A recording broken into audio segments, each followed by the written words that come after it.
Hello bachcho, let's read out the question first.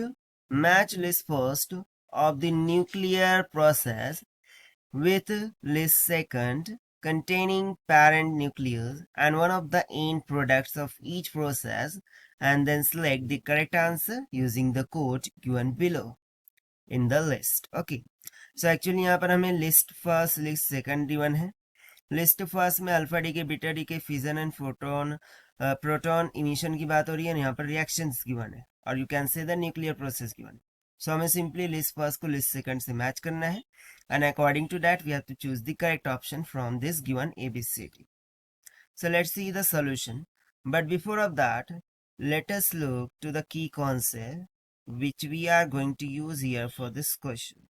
So generally देखिए, list first में terms की बात करूं, सो क्या है अल्फा डी के बीटा डी के. तो चलिए अब हम यहाँ पर कंसेप्ट फर्स्ट लिख लेते हैं फॉर अल्फा डी के, यानी अल्फा डी के को हम कैसे रिकॉग्नाइज करेंगे.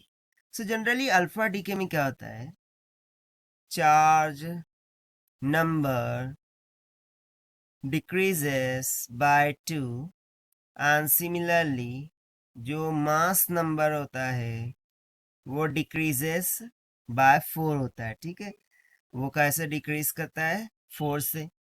सिमिलरली सेकंड कॉन्सेप्ट में देख लेता हूँ बीटा डीके के लिए. ठीक है, सो बीटा डीके में क्या होगा, यहाँ पे मैं शॉर्ट में लिख रहा हूँ, जो चार्ज नंबर होता है, ठीक है, वो डिक्रीज होता है बाय 1. ठीक है, और सिमिलरली जो मास नंबर होता है वो remain same, mass number remain same. Third की बात करूं, सो फिजन में क्या होता है, जनरली फिजन यानी क्या, the splitting of an atom in two is called the fission, right. ना फोर्थ में हम बात करेंगे अबाउट प्रोटॉन इमिशन. ठीक है, प्रोटॉन एमिशन. सो प्रोटॉन एमिशन में क्या होगा, इसको हम कैसे रिकॉग्नाइज करेंगे. सो सिंपली इसमें जो दोनों ही मीन्स चार्ज नंबर बोल लो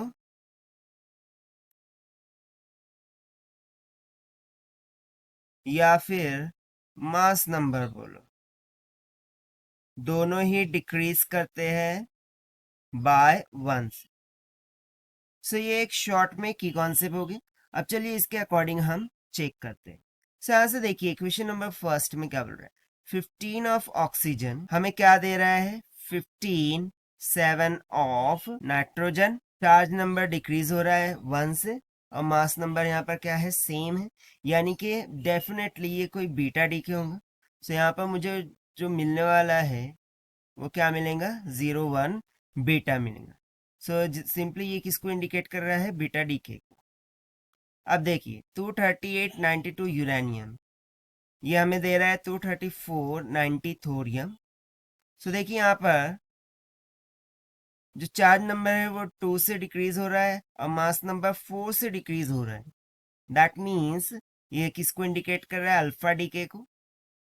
और सिंपली हमें यहाँ पर क्या मिल जाएगा, 4 हीलियम 2 मिल जाएगा. सो ये सिंपली किसको इंडिकेट कर रहा है, अल्फा डीके को. नौ थर्ड में देखिए 18583 बिस्मथ, ये क्या दे रहा है, 18482 लेड. सो अगेन देखिए इसमें जो चार्ज नंबर है 1 से डिक्रीज हो रहा है और जो मास नंबर है वो भी 1 से डिक्रीज हो रहा है. सो हमें यहाँ पर जो मिलेगा वो क्या मिलेगा, 1 हाइड्रोजन मिलेगा, और जिसमें दोनों ही सेम कारण से डिक्रीज होते हैं. वो क्या होता है, प्रोटॉन इमिशन. यहाँ पर हमने देखा प्रोटॉन में वो चार्ज नंबर और मास नंबर डिक्रीज बाय 1 होता है. तो सिंपली ये किसको इंडिकेट कर रहा है, प्रोटॉन इमिशन को. अब लास्ट वाला बचा वो फ्यूजन ही होगा, बट देख लेते हैं 23994 प्लूटोनियम, वो क्या दे रहा है, 14057 लैंथियम. अब इसमें देखिए 94 का 57 हो रहा है, 239 का 140 हो रहा है, मतलब बहुत ज्यादा डिफरेंस है. दैट मीन्स कि ये फिलोनियन टू फ्रैगमेंट्स में क्या होगा, डिवाइड होगा। सो जनरली यहाँ पर हमें जो मिलता है ना वो 99 37 लीड मिलता है। तो सिंपली ये किसको इंडिकेट करेगा, फिजन को। So according to our matches, यदि हम ऑप्शन मैच करें, so option C will become correct answer for this question. So this is the required solution. I hope you understood it well. Best of luck. Thank you.